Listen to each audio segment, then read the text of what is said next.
امروز میخوایم این افکت بسیار جذاب و زیبا رو که توسط یک ویدیو ساخته شده رو با هم دیگه طراحی بکنیم.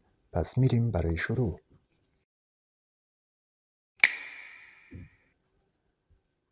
سلام، خوش اومدید به بشکن گرافیک. من محمود هستم. عکس و ویدیویی که داخل پروژه استفاده شده رو میتونید از توی لینک دیسکریپشن دانلود بکنید. خب اول از همه من میخوام یک کپی از هر دو لنز این عینک بگیرم. پس من کلید پی رو فشار میدم تا ابزار قلم انتخاب بشه، یا میتونید از اینجا انتخابش کنید، فرقی نداره. و کلیدهای کنترل مثبت رو میزنم تا زوم بشه. خیلی نمیخواد دقت به خرج بدین توی انتخاب لنز ها. خب من اینجا کلیک میکنم، مجددا کلیک دوم رو میام اینجا انجام میدم و درگ میکنم. اگه با ابزار قلم قبلا کار نکردید و از اون زیاد استفاده نکردین، توی ویدیوهای بعدی باز بیشتر باش کار میکنیم، چون این ابزار خیلی کاربردش بالا هستش و یاد گرفتن اون خیلی حیاتیه. من سرعت ویدیو رو میبرم بالا.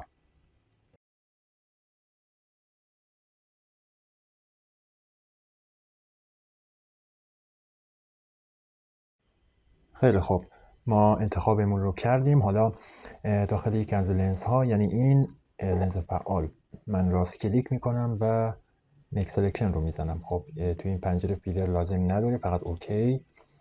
و اینجا انتخاب شد. شیپ بعدی یا لایه بعدی رو انتخاب میکنم، دوباره به همون شکل میک سلکشن. ولی اینجا باید حتما اد تو سلکشن رو انتخاب بکنین. خب من اوکی میکنم، دوتا سلکشن اینجا فعال میشه. حالا من این دوتا رو دیگه لازم ندارم، من اینا رو پاک میکنم و کلیدای کنترل جی رو میزنم تا یه کپی از اون داشته باشم. حالا میبینید که ما دوتا کپی، ببخشید یک کپی از هر دو لنز داریم. خب این خوبه. حالا میریم سراغ ویدیو. خب من ویدیو رو باز میکنم. خب کلید وی رو فشار میدم تا ابزار موو انتخاب بشه، یا از اینجا انتخاب کنید و این رو درگ میکنم داخل پروژه. خیلی خوب، من اپاسیتی رو اول یکم میارم پایین تا ببینم که ویدیو رو کجا میخوایم دقیقاً قرارش بدیم. خب اجازه بدید، این الان یکم بزرگ، من کوچیکش کنم. کنترل تی باید به اسمارت آبجکت تبدیل بشه، درسته؟ پس کانورت میزنیم و تقریبا یک مقداری بزرگتر از لنز عینک باشه کافیه.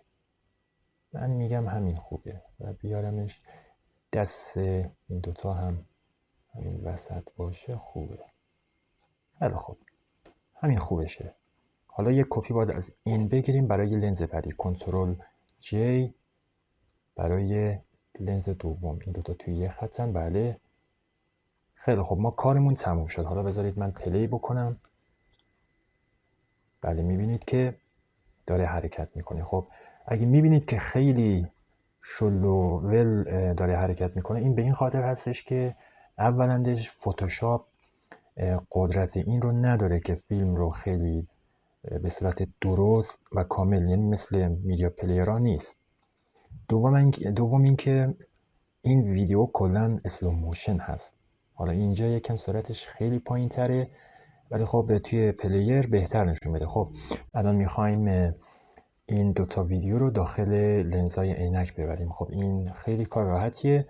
اول اینو من میذارم اینجا و بعد این لایه ویدیوی سمت چپه. خب من دکمه آلت رو نگه میدارم روی صفحه کلید و میبینید که یک فلش مشکی رو به سمت زمین اشاره میکنه، ظاهر میشه بین دوتا لایه ها.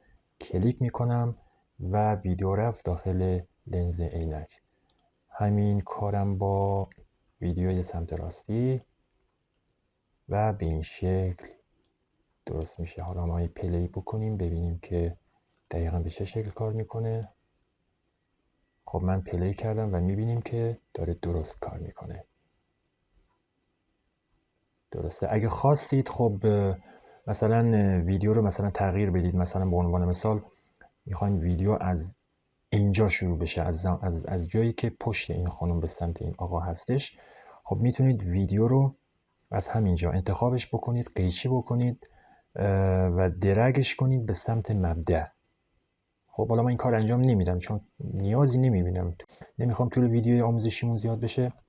و الان اینجا رو که اگه دقت بکنید، الان کل این افکتمون شد 3 ثانیه و 5 دهمیه، 3.5 ثانیه. خب کارمون تموم شد. بذارید من ویدیو رو ببندم. فکر میکنم همینجا کافی باشه دیگه، از این جلوتر نره. خب با هم دیگه پلی میکنیم دوباره. بله. خب الان این احساس میکنم که بله یکم اپاسیتیش خیلی زیاده، باید چشم این خانم یکم واضح‌تر دیده بشه. خب الان این روی 100 هستش، من میذارمش روی فکر میکنم 70 شاید خوب باشه. آره 70 خوبه.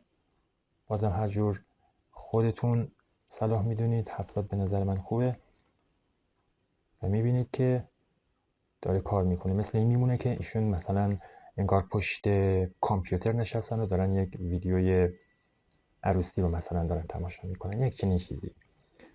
خیلی خوب، حالا ما اینو ذخیره میکنیم.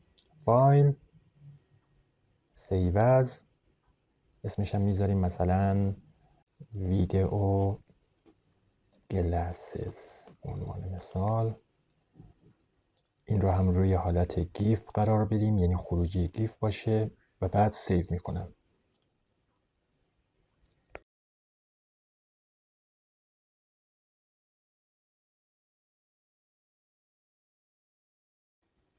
خب تمام فریم هایی که داخل این ویدیومون یا همین عکسمون که به صورت گیف ذخیره شده اینجا میبینید.